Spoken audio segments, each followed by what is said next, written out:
I'm Terry Gordon, the senior editor at the New English Review, and we're back with our very good colleague, retired Army Brigadier General John Adams, who really has a remarkable career both as a military strategist and diplomat, and he also happens to hold a bronze medal, earned, I guess, during the first Gulf War,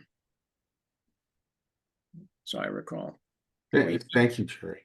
Yeah. It's really a privilege to be here on your channel with you and to have an opportunity to discuss issues that we both care deeply about. It's the 74th day of this conflict between Israel and Hamas, with a stated objective to try and destroy it. And yet there are problems between the United States and Israel about the extent to which this conflict will continue. So we've had a parade of senior officials of the Biden administration, whether it's Secretary of State Blinken, Secretary of Defense Austin last week, and previous to that, National Security Advisor Jake Sullivan, going to Jerusalem with a message to both Israeli PM Netanyahu and Defense Minister Gallant.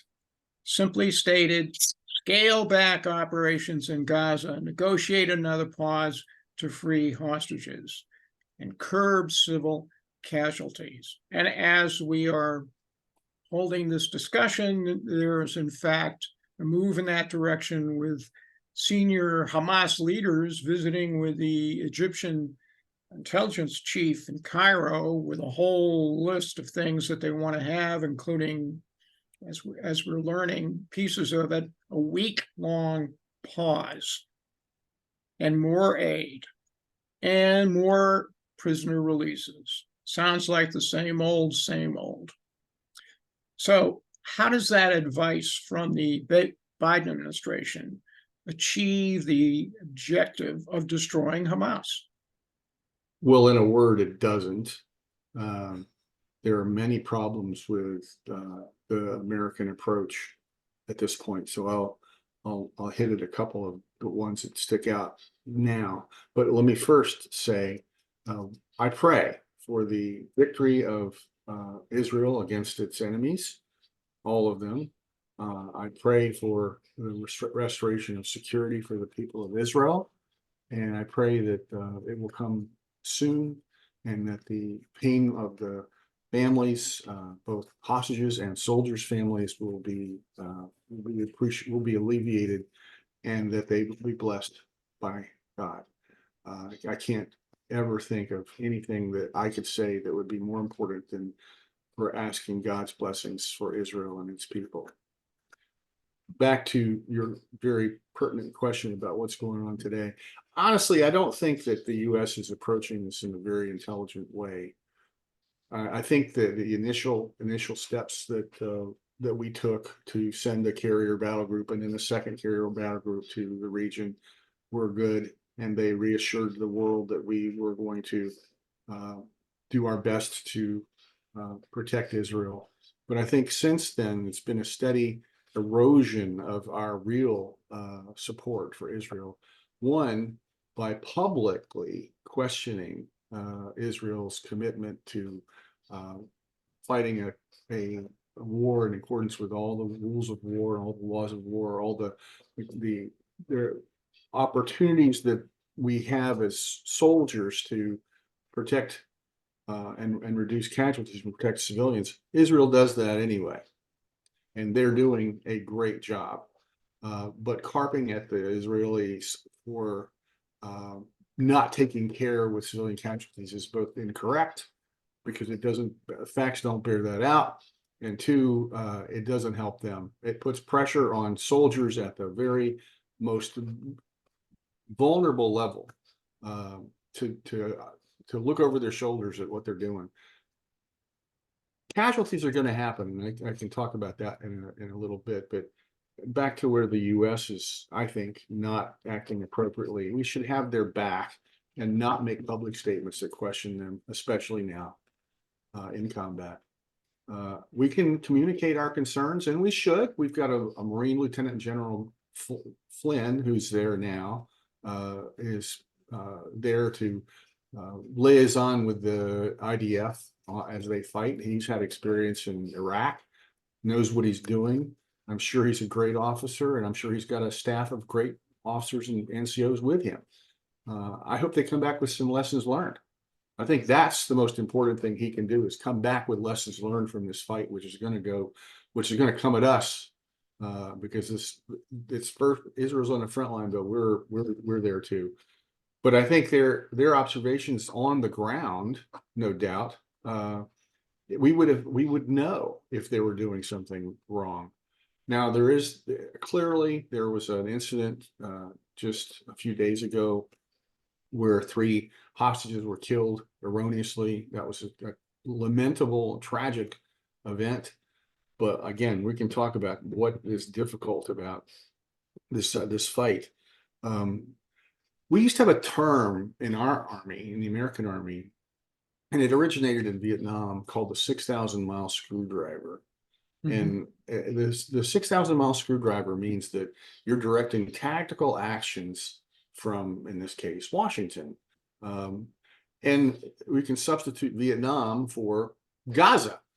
Washington trying to adjust tactics with a 6,000-mile screwdriver doesn't work any better in Gaza than it does in Vietnam. And especially since the soldiers we're trying to adjust with our 6,000-mile screwdriver aren't American, they're Israelis. So we have even less of a feel for what's going on, because they're fighting for their country in another place entirely. Let's stop using the 6,000-mile screwdriver. I'm quite confident that the IDF does not do that kind of adjustment. They understand mission orders, where you tell your support commanders to do you've got a situation, now go out there and fight the battle. And they do it. We know they do it because they send their commanders to the front. We don't, in the military, that's unusual, but the IDF is losing lots of commanders in the field because they're in the front, because they want to know what's going on. And we can't possibly know what they're doing. We, the U.S., can't possibly. Even Lieutenant General Flynn is, I'm sure, a great officer, and all his staff can't know what's going on in the soldiers' eyes, fighting in an urban environment. What we also can do that would be helpful would be to take the load off of Israel. Israel is having an internal debate about what they do with the Houthi rebels attacking shipping in the Bab el-Mandab. They're discussing how they can get involved. That's the last thing Israel should occupy itself with, but it's their economy and they're suffering. So I think it's a good step that the U.S. has taken to organize this multinational force. The task force, the multinational force has already been existing, but they're going to do a task force to protect shipping in the Red Sea from the Houthis. That's great. I hope that it works. That's a good thing. That's what the U.S. can do. And the other thing we can do is, just use the time-honored back channel when we want to say something, and keep it discreet. We're supposed to be allies. We're supposed to be friends. We don't have to communicate through the New York Times and the other media outlets. There's no need for that, but that's what we're doing. And that's part of the problem, is we're airing our dirty laundry in public. We're putting pressure on Israel to do things that we think they should be doing, that we should communicate with them discreetly. You had mentioned the issue about IDF casualties from friendly fire, and then the heartrending situation regarding the shooting of the 3 hostages who were trying to flee. And what's interesting about it is that there apparently was tactical intelligence that these guys were trying to signal. And yet, apparently, there was, as usual, the lack of an uploading of that intelligence so that the combat commanders would alert their troops to what procedures to use in that regard. From your background, how difficult is it to control such factors in combat? And I noticed that former Israeli ambassador to the U.S. Had written an article about his own combat experience during the Second Lebanon War and other engagements. about that. But what are your thoughts on that? Well, I think that the Israeli Defense Forces are doing the best they can in a really tough situation. I don't know if there's a more difficult combat environment than urban combat. And this is probably as difficult as it's ever going to be. But we think about units moving on the ground, and we think about units moving in open ground and units on your left and right, and you can see, or you have sensors, or you have communication with units on your left and right. And that's one thing, hard enough to do that. But in urban combat, you often don't know who's on your left and right because there's a wall there or a building that's been destroyed or whatever. And the maps you've got don't work anymore because the ground is different. So these young 19 and 20-year-old conscript soldiers, and that's what they are. They've only been on active duty for maybe a year or maybe 2 years, and then they get out because that's the way Israel fights. These guys are tired. They've been in constant combat, some of them for now almost 3 months. They're tired. They're weary. They're sleep deprived, and their studies have shown that when you're in a sleep deprived, weary environment, soldiers in any environment, but especially in urban combat with all the chaos that means, they make decisions quickly because they don't have time, and they're very quick decisions, but they're often poor decisions because of the sleep deprivation and because of the weariness that they have. And so these guys are just tired. And so when they're confronted with decisions to make, they might make the wrong one. And studies have also shown that decisions in urban combat are often 10% of them wrong because they don't have the opportunity to. They can't go back and conduct a study of what they're seeing. They're reacting as they see things, as they experience things, and they have to react quick because their lives depend on it. But there's going to be mistakes. So as regrettable as it is, and I'm sure the IDF is pressing hard, even as we speak, to do better at incorporating their decision-making into their actions, and using all the opportunities that they have to find out what's going on before they go into a situation. But once they're in it, the operator, the soldier, is the one who's going to be making decisions. And if he's tired and sleep deprived, there's going to be a certain number of those decisions which are not good. So I think we should have a little understanding for why this sort of tragedy happens, not to excuse it, and certainly to learn lessons and try not to let it happen again. But unfortunately, that's the nature of war. Hamas started this. Hamas is doing this to Israel. It's not the IDF. It's Hamas that's doing this. We have to always remember that. Having said that, let's go reflect back on the advice given earlier in one of our previous discussions by former Israeli PM and former Maglan Special Forces Commando, Naftali Bennett. He was talking about cutting over at some point in time to essentially alleviating that combat fighting problem you just indicated by recycling troops, but also concentrating on using special ops missions. Is that appropriate as a switch strategy at this point? I don't know how they could switch to that strategy completely at this point because they're already into Khan Yunis, they're already into Gaza City, they're into the hospitals, which unfortunately hospitals appear to be the command centers for Hamas all over the Gaza Strip. They're into these places. They're killing the leadership. They really have done a lot to get in there, but now the soldiers are inside the beehive, and they're going cell to cell. So I don't know how they could go back to what I think were Naftali Bennett's well crafted concept of building a zone around the perimeter first of Gaza, to cut Gaza in half, north and south, really to do something like what they have apparently done in North Gaza, but allow South Gaza to continue to use that buffer zone as opposed to going into the center of the cities, which would have saved both civilian lives and casualties. Not sure why they decided not to do that, but it's been done, so we can't talk about that. But there are a couple of things that he recommended that I think they could still do and may be planning to do. We don't know. For example, one of the things he talked about was allowing an opportunity for the leadership to go to another place. Model being Yasser Arafat being allowed to get out of Beirut back in 1983, I think it was. Yep. Let Hamas go to Qatar. Well, they're already there. Let the rest of the leadership go there. Get them out of the region. Get them somewhere else.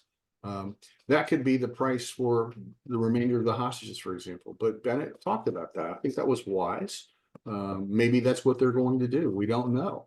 Because how do you, now you've got 130 hostages left, or plus or minus, and you need to get them all, you want to get them all back. Even if there's only one Gilad Shalit left, he's still a world, and you want to get everyone back. And that's the mission, get them all back. But how do you get all of them back? I mean, the Hamas appears to be just sort of dripping and drabbing it through this last 130. Maybe we'll get 40 back in the next week. That would be good. But there's a cost, of course. But I think we can listen. Brent's a brilliant guy. He knows what he's talking about. It's just, unfortunately, I think it would be too late to go back to the beginning at this point. One other thing he could do is you could use that buffer zone again at the end of this to try to spare IDF casualties. Once Hamas is destroyed, once the beehive has been poisoned for good, they could use the buffer zone, and that might allow some opportunity to spare lives of both the soldiers and the civilians. But we'll see if they do that. There's been a discovery of a huge Hamas tunnel, so large that they could drive vehicles through it, not far from the Erez Israeli crossing. It's typically one of the entry points for supplying, you name it, fuels, food, oil to Hamas. But it brings up, in the light of recent revelations about the failure of the so-called Iron Wall, that the IDF promoted as a secure means for guarding its populations in the south, and it was completely blindsided by the tactics that Hamas used. Do both revelations indicate that the depth of the post-conflict investigations is going to have some significant recommendations? And that would be appropriate. Absolutely should turn or leave no stone unturned. And I don't think that they will. There's two things I think we can assume in this light. One, I've read some in the tremendously irresponsible press, both in the U.S. and in Israel, especially left-wing press, saying, "Oh, Netanyahu did this all because he wanted to destroy Israel." Various allegations of malfeasance. I don't believe a single one of them. I don't believe that the president of Israel or the prime minister of Israel or the chief of staff of the IDF are traitors. I don't believe it. And when I hear that, I just think I don't want to hear it anymore because it's noise. So I don't think this is malfeasance or maliciousness. I think there were mistakes made. Clearly, the outcome is proof of that, and no stone should be left unturned. But I also think that once I don't know at what point the war will be declared, at a point where they can begin the investigation, that will happen.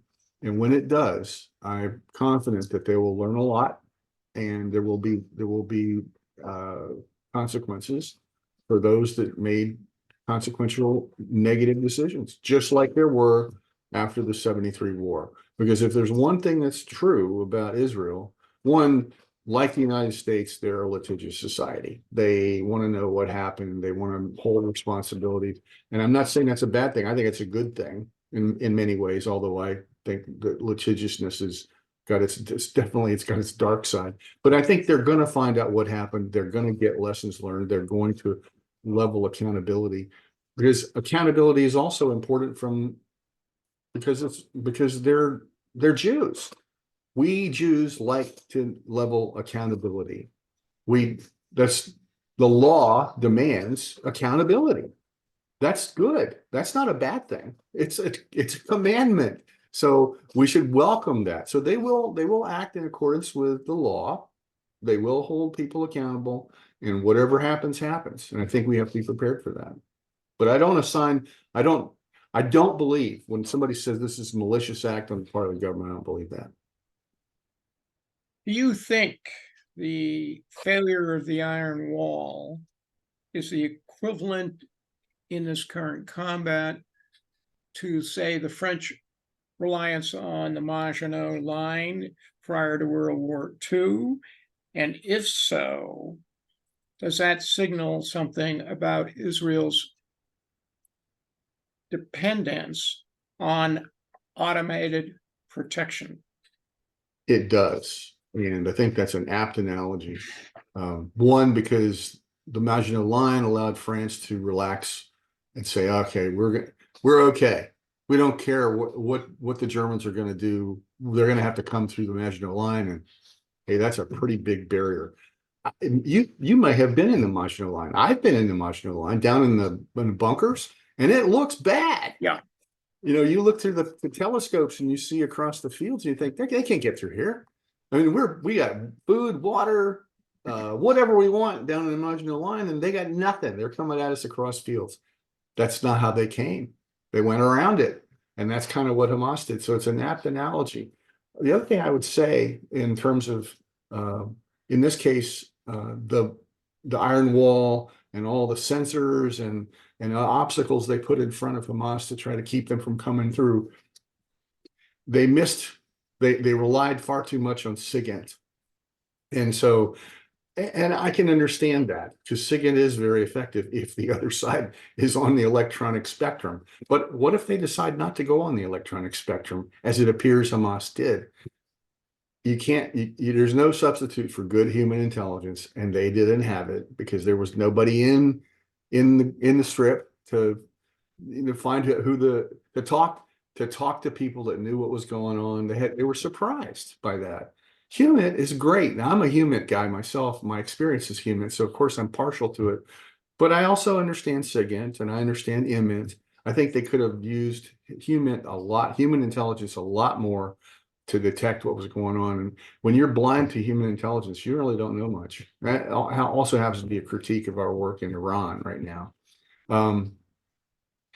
The other thing they probably need to adjust, based on whatever the investigation says about their lack of foreknowledge of this, is they probably need to adjust how they do sensors inside Gaza. They can put sensors in Gaza permanently. We do that. We did that in Iraq, and it worked pretty well. I think Israel will learn, and part of the reason they didn't do that because they didn't have good human intelligence. But they should lace that place with all kinds of sensors so that nothing ever moves inside Gaza without the Israelis knowing about it. I'm sure they're working on that now. But the real work will come once the bombing and the destruction stops, and they can, whatever they build in there's got to have all kinds of sensors in it. Well, we're now on the second round of hostage negotiations, courtesy of interactions between Mossad Director Barnea, who went up to Qatar, and immediately following that, there was a high-level delegation of Hamas leaders headed by Hania going to visit the air opposite number in Egypt on the intelligence side, putting in their demands for a week-long pause and delivering another 40 to 50 hostages. And it raises a whole question of, given the chaos inside Gaza, does Hamas really have control over where the Israeli hostages are held? And does the IDF have intelligence over the question of where these hostages may be located? I'm confident that their ability to coordinate among Hamas and Palestinian Islamic Jihad is degraded by the IDF combat operations. Of course, they've really conducted a lot of intrusive combat operations in the area, which is pretty small. I mean, it's 25 miles by 7. That's a small area, and they've really done a lot of work to try to take out the Hamas and PIJ command and control. But what they haven't done is they don't even begin to get the tunnels yet. So it's hard to know how much the degrading of the command and control that depends on tunnels as opposed to above ground has been done. So I think that, I mean, let's hope that the tunnels have been degraded as much, but I doubt that that's true. I mean, they're still trying to find the tunnels, much less destroy them all. Then it has a negative effect on whether the Hamas and its allies can know where all the hostages are. I don't know how to. I'm sure that there's a degrading of that as well. But I think before they pulled the trigger on this operation, they probably decided where they were going to bring the hostages, and it's likely most of the hostages are below ground in the tunnels in places that the IDF is looking for. The IDF, for their part, since the operation began, they now have better HUMINT because of all the interrogations that they've made. They have better imagery intelligence because they've been flying nonstop the whole range of drones from blue sky drones like Reaper and Predator are their equivalent. It's the Heron drones, which operate at high altitude and they can see everything, to small drones, which can fly in tunnels, for example. So I'm sure they've been using that to good effect, and we're not going to know what those are. At least you and I won't know that until the after action reports have been declassified and released. But we know what their capabilities are, and we know what they likely. I can't believe they wouldn't do everything they can do to use their drones and their uncrewed aerial systems to take maximum advantage of that. And they're also going to do every communication. If they find a communication wire, they're not going to destroy the communication wire. They're going to tap it and try to figure out what's going on there, which is what you do. You don't just, oh, I see a wire here. It looks like a comms wire. Let's pull that out of the wall. No, let's tap it and we can figure out what they're saying. So I'm sure they're doing that. But I suspect that they're pretty well informed. The IDF is pretty well informed as much as they can be about what's going on. They may have some really good idea where the hostages are. We don't know that because they're not going to talk about that in public. Thank goodness. They're not like the US government that spews everything out to the press. The IDF is they understand if you say something, it'll be spread everywhere. But what's likely that they're going to do is if they find out where the hostages are, they certainly are not going to release information to the public. And they may hold on to it because they may want to coordinate the operation so that they don't bust in and just kill the hostages. They want the hostages to live. They want the hostages to come home. That's on every soldier's mind, to try to spare the life of the hostages. And it's part of the IDF, spirit of the IDF is to preserve human life. So they're focused on that. So when they find out where the hostages are, they're going to coordinate anything they can to make sure that the hostage extraction is successful and nobody dies. Are there going to be accidents? Yes, but they're going to do their best. I'd like to switch to the day after, and in a series of questions that need some airing.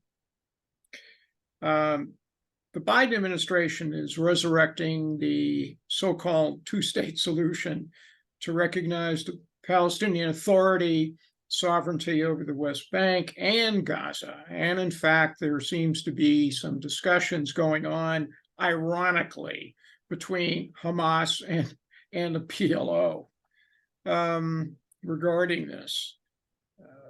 Why is that unrealistic, given the history of the failure of the Oslo Accords, the record of broken armistice by Hamas in Gaza, and the necessity of the preservation of Israel's national security?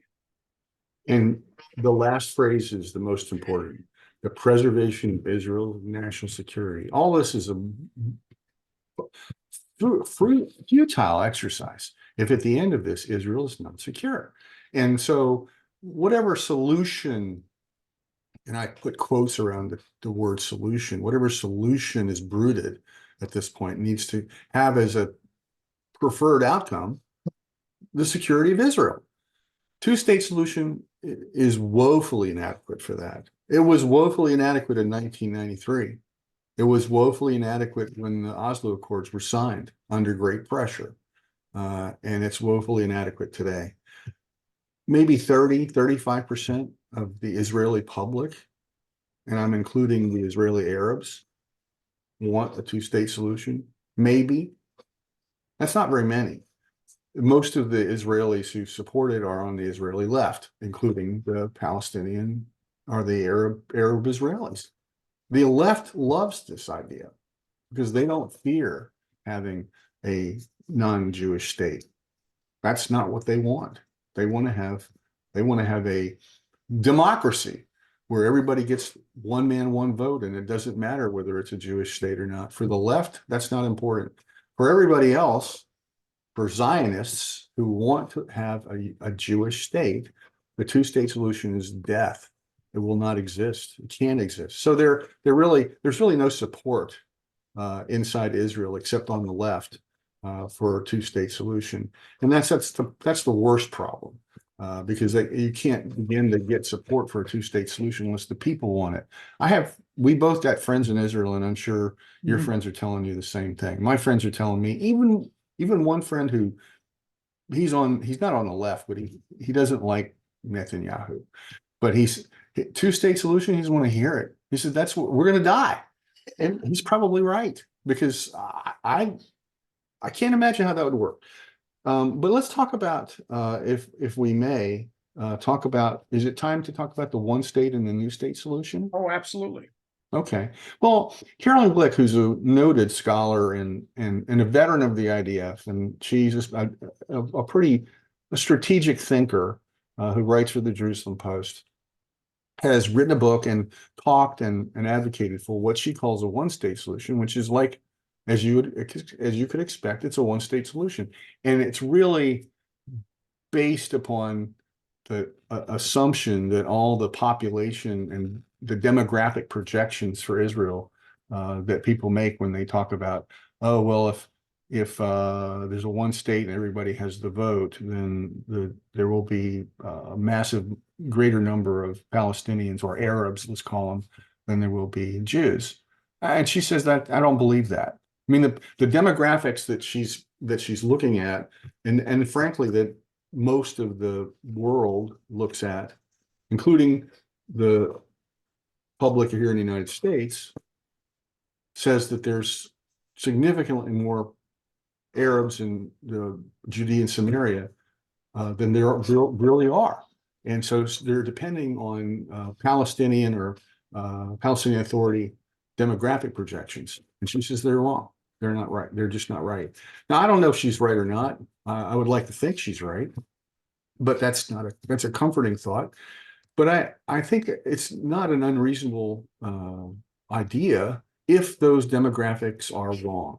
But can we really take a chance that they're wrong? And what happens over time? Is it going to mean that eventually, like say in 20 years or 30 years, that there'll be more Arabs in Israel than there are Jews, and then we're back to square one. One state Interesting. solution, I think that's the idea, but maybe you understand it from a different perspective. Well, the perspective is kind of interesting. I heard Dr. Mordecai Ketter the other day on a rather lengthy program about this, and he drew attention to the fact that what Carolyn is talking about is having the major Arab towns in both Gaza and on what is called the West Bank, essentially run by a series of emirates. What the emirate is basically a ruling clan, which Ketter says is really the basis for Arab power at the emirate level, say in the Gulf. Saudi Arabia is an example of an emirate, and Qatar as well. And that would be done in miniature for a whole bunch of emirates. It's curious to me because after the Six-Day War in 1967, what happened was there was no PLO presence. And so the Israelis had to rely on the municipalities. And if the municipalities were run by clans, then fundamentally this is essentially what Carolyn Glick is really, and Morty Ketter are driving at. Under her program, the Arabs in the West Bank would be put on some schedule for Israeli citizenship, which goes back to your concern and others about the demographic stuff. This issue has been studied over and over again in that regard. Now, in addition to the one-state solution, there is something called the new state solution, which was developed by a number of senior IDF commanders. And that talks about taking the existing Gaza, extending it across the Egyptian border into the Sinai Peninsula to accommodate Arabs who are on the West Bank together with the population there, in the hopes of building something that would look like an Arab version of Singapore. And that is also a tall order, not the least of which is the fact that Egypt in particular, al-Sisi, would probably not harbor this example. After all, he overthrew the Muslim Brotherhood presidency that was democratically elected in 2012 there, and he does not want to have that occur again. Mm-hmm. But nonetheless, that is another example of suggestions about the day after. But for sure, you cannot trust the combine of Hamas and the PLO. They have one objective, which is to clean out the area between the river and the sea to gain control. And they're not kidding. Right. That's deep-seated belief. That's their goal. And I think there's a lot of people who kid themselves by thinking, oh, that's just another political movement. No, they're not. Well, you mentioned al-Sisi. He's in an interesting situation. He just got elected for another term. I think it's a 6-year term. He's strong right now, at least politically, because he has firm control of the. I mean, I think the re-election was like 98%. Okay, that's a pretty good number. Does it mean anything other than the fact he got a 90% plebiscite? Okay, but that's the way they do it. We're not looking for we're not looking for representative democracy. We're looking for approval. He's got 98% approval of the votes that were counted. But his economy's in bad condition. He needs all kinds of help with his infrastructure, with his energy. He needs help with his foreign currency. I mean, they're in real economic trouble, and he needs a lifeline. So, opportunity. not that we want to spend billions of dollars just to spend billions of dollars, but look what we're doing with Ukraine. Look what we're going to do with so-called humanitarian relief for Gaza. I think it was $14 billion. Yep. Now, all these negotiations ought to be conducted sub rosa. In other words, out of the public eye. And I think it was a mistake to send Kamala Harris to meet with al-Sisi, and then she promptly announced, "Oh, there's no way that the subject came up." It's hard to imagine a less competent negotiator. We need to negotiate with al-Sisi. He can be negotiated with. He knows how to keep things discreet. I know that from personal experience, because I was part of a team that negotiated with him in 2014, and he kept it under the table, which was good.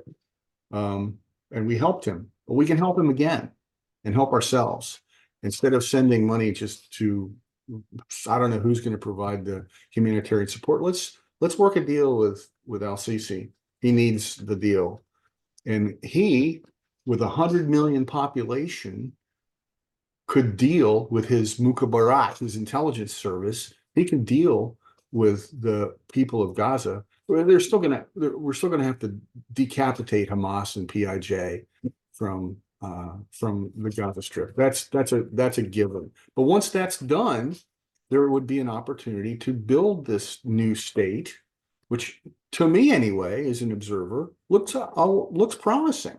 And I would be shocked if that's not one of the things that's being considered. But can you imagine it being discussed in the open now, that Israel was thinking about that, or that al-Sisi was thinking about that? That's the quickest way to screw the deal up. So I think they're doing whatever they're thinking about, and they're keeping it to themselves. I don't believe the accusation that the government of Israel is not thinking about the day after. I'm sure they are, but they have rejected the notion of the Palestinian Authority taking over in Gaza. Good for them. I hope that train of thought gets killed quick. But I think the new state idea, that's a great idea. Prosperous for everybody. People of Gaza would have something to read. I bet there would be opportunities for other governments to contribute money to rebuild Gaza and the new state. And it would be great for Israel too. There's a distinct possibility that one of the Emirate actors, the UAE, might be invade to do something that our friend, former PM Bennett, talked about recently in frosted commentary during a CNN interview, and that is denazification. Yes, essential. And there was a piece developed by, of all people, a prominent epidemiological professor in Israel who has had experience in Gaza, that says that unless you can derancinate the horrific Islamist jihadist doctrine from the current and succeeding generations of Gaza residents, you won't get anywhere. You won't change the table, so to speak. And that seems to me the possibility of a linkage with the UAE, because it has gone out of its way, as a furtherance of the Abraham Accords, of developing essentially a counter to the jihadist Islamist view of what Islam is supposed to be all about. That's beautiful. Let's hope that happens. I think it bears revisiting the genius of the Abraham Accords, and Yes. Unfortunately, there was a tremendous amount of progress on the Abraham Accords in the last 2 years of the Trump administration, and has seemed to sort of flounder in the last 3 years under the Biden administration. I think one of the reasons, frankly, they're overwhelmed. They don't know what they're doing. Blinken since Blinken entered State Department service in 1994, 1 year after the Oslo Accords. One year after the whole notion, the paradigm of the Oslo Accords and the two-state solution became a reality, and he has personally shepherded that through his State Department career. He's also been President Biden's foreign policy brain since Biden was in the Senate. So they think alike, and I think that he probably, I don't think calling Biden calling Blinken Biden's brain is too strong a suggestion. That's not that Biden doesn't have any foreign policy background except through his advisors. He's met a lot of people, but even if he'd at one point been a competent policymaker, I think those days are over. But Blinken's a very competent guy. He knows what he's doing, but unfortunately he's wedded to this two-state solution thing. Back to the whole notion of two-state solution obscures other possibilities. How can you think about two-state solution? How can you, if you're focused on that, you don't want to think about Abraham Accords. You don't even want to think about making peace between Saudi Arabia and Israel, which would have been incredible had that happened before October 7th. And I think it's still not off the table. So I think the idea of doing some sort of work with the United Arab Emirates, maybe even Qatar. I think Qatar's got its own issues, problems, but maybe they could be persuaded to be actually more than a negotiator between Hamas and Israel, but to be actually a solution to help with a solution to the problem. And certainly Saudi Arabia could. I think there's a lot of promise with that. Qatar is a problem because it has spent billions of dollars in grants to US universities to the tune of several $100 million each. And I'm talking about the elite universities, whether it's Harvard, Yale, Stanford. In one case, I could think almost $400 million to, of all places, Texas A&M. God knows what that was all about. And it also runs an international news service, Al Jazeera, which was very problematic when they created a unit here in the United States. And it should also not be lost that it also is a proponent of the Muslim Brotherhood. And its activities in negotiating the deal with the 5 Taliban prisoners in our famous prison off the coast of Cuba, to sending them back to Afghanistan didn't exactly come out okay for us. No. So Qatar had really got to be put under an extreme microscope. I know about their activities in the Sudan, and I can tell you that in the current conflict there, Qatar is essentially a bad actor in that regard. Well, I don't trust Qatar at all. But we have leverage with them. We have the largest U.S. air base in the region in Qatar. So let's use that as leverage. And I suspect we are, but let's use it decisively. Okay, I want to ask 2 final questions. One has to do with the problems of the Houthi rebels in Yemen, who've been backed by Iran.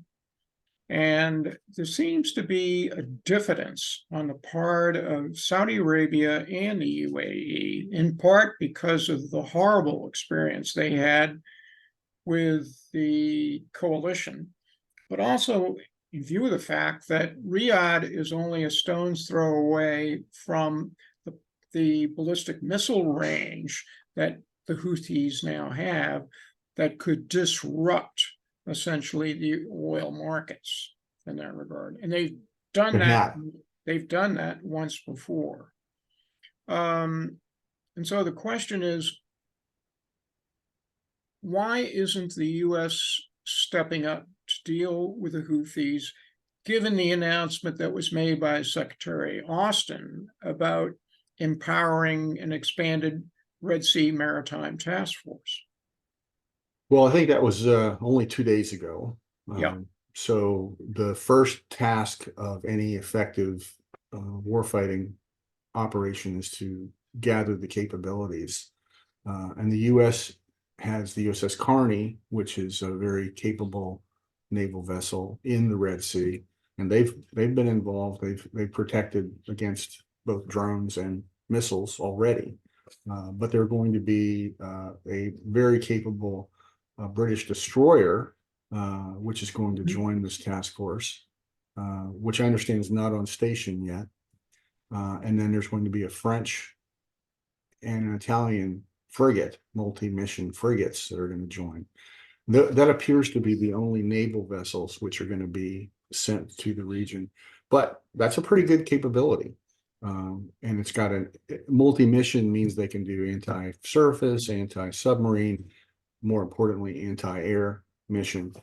So they're going to have at least 6 ships in the Red Sea, which is a pretty small space, which can conduct the kind of anti-air operations necessary to protect shipping and prevent everything from hijacking to launches from the shore.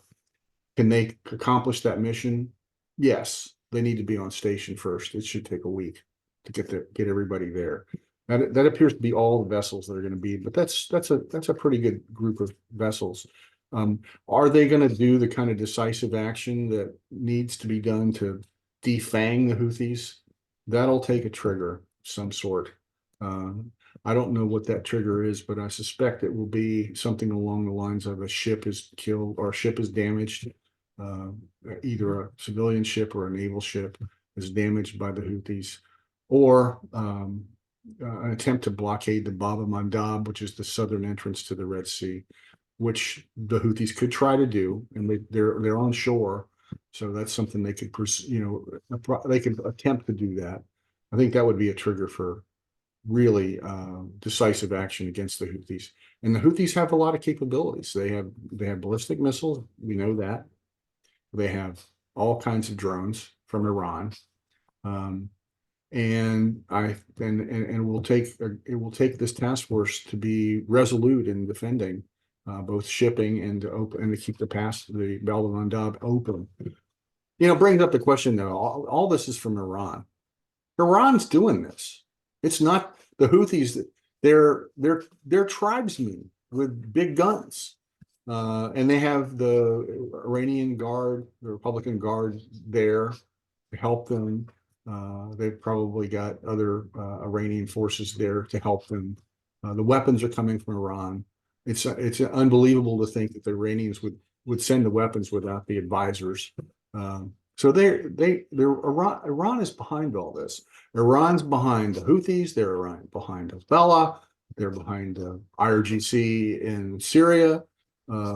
They're all over this. This is an Iranian operation. Until we, the United States, and I think it's going to take us, until we, the United States, hurt Iran enough to get them to stop, they're not going to stop. They're always going to be hiding over here in the corner, figuring out how they can do mischief, whether it's in Lebanon or Syria or Yemen.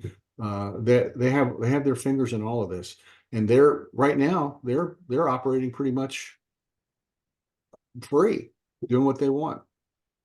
When the United States killed the head of the IRGC 4 years ago, they took a deep breath and said, okay, we're going to have to, we understand we've crossed the red line. We lost our main guy. And I don't know what it's going to take to get them to sit up and take notice again. They've got all kinds of oil equipment in the Southern Gulf. Maybe it's going to take that. We've done that before too, and that helped back in the 80s. So there's things we could do to hurt the Iranians, and I think we're going to have to hurt them before they stop. And if they don't stop, the sooner we confront them, the better off we're going to be, because they're building strength. You mentioned Hezbollah not many minutes ago, and Hezbollah has purportedly a massive inventory, largely facilitated by Iran through Syria, as it turns out, of over 150,000 missiles and precision-guided missiles as well. And there have been actions across the border. There's been the evacuation of, what is it now, 250,000 Israelis from both the northern and southern conflict zones at this point in time. And the issue is, what, if anything, can the US do with those offshore task forces to prevent essentially Hezbollah even thinking about launching a significant barrage against Israel? And the IDF has put out messages saying that it's prepared to do something that they were thinking of doing way back in 1982, which was going up to the famous Litani River line to essentially eliminate caches of rockets and other material in that zone. That would expand the war that Israel is facing on both Hamas as well as Hezbollah. And as you rightfully put, that is an enormous economic burden on the Jewish nation. Yeah, it really is. So I think that the reason that, first of all, I think Israel's been preparing to take on Hezbollah for more than 20 years. Yes. I mean, and doing it well. They've got standing plans and they know where the storage sites are, they know where the launch sites are, which is not the same thing as being able to stop the launching, but it will help them when they finally decide to go and take care of Hezbollah. And I think they don't want to have to do that. I think that certainly now, when they've got their forces decisively engaged in Gaza, I'm sure that they do not want to decisively engage Hezbollah too, for now. But as you know, Defense Minister Gallant was in northern Israel 2 days ago and spoke, which when Defense Minister Gallant speaks to the people, he's speaking to the world, and it's been reported. And he hinted at plans to push the Hezbollah back from the border beyond the Litani. It's important to remember how close the Litani is to the border. It's only 18 kilometers away. Mm-hmm. So it's the distance in our terms between it's close. It's as close to us as Fort Walton Beach. It's not even that far. It's really close from Pensacola. And I know you've got listeners from other places. You can look on the map and see how close that is. It's 18 kilometers or 10 miles is really close, but that would be an opportunity to take out a huge amount of rockets and missiles. But they're not just launching rockets and missiles. They're launching anti-tank weapons and firing weapons across the border, which is why along the Lebanese-Israel border, the Israelis have been asked, and they have evacuated the towns all along the border. And they're beautiful towns. I mean, it's not like a wasteland. These little towns they're just really beautiful places, and they had to have any life of the community. The people have to be there. So they're making a tremendous sacrifice. The people are making tremendous sacrifice, and Israel, the country, is making tremendous sacrifice to evacuate the tens of thousands from the border along Lebanon. What can they do despite all these daily provocations? I do think it was good for the United States to send the carrier battle group to just off the coast of Lebanon. It sends a powerful message. And could they help the Israelis? Of course, but the Israelis are ready. If they had to do this. So again, it's hard to make predictions, but I suspect that they won't try. They'll do everything they can to try avoid decisively engaging Hezbollah until at least the conflict in Gaza has settled down a little bit. But once it's settled down, I think the trigger is going to be any large ground movement across the border. That's a trigger. They're not going to let that happen. Even if there's still fighting going on in Gaza, I don't think the Hezbollah is so stupid as to do that. But if they did, they would take on the consequences. I also suspect that if Iran feels emboldened, they'll tell Hezbollah to do something. I don't think it's going to be action from Gaza. Gaza's been bombarded and assaulted already to the point where if Iran was going to let Hezbollah go, they would have already done it.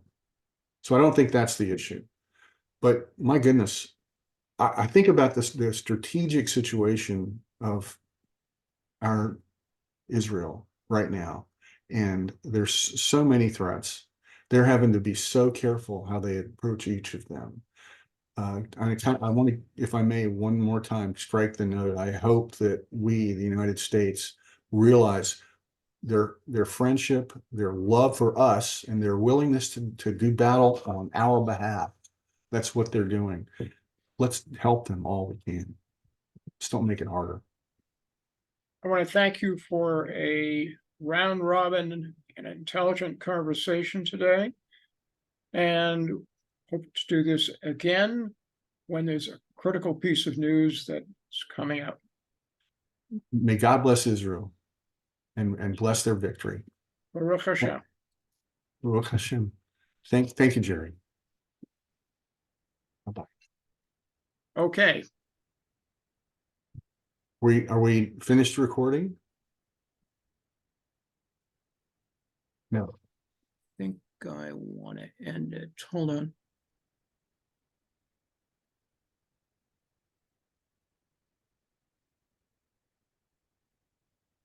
Well, I'm going to have to end it now, although it's on pause. Let me get this to you in the next hour. Thank you, Jerry. Bye-bye. Bye-bye. Best of Laura. Thank you. Best to Gene. Bye-bye. Yeah.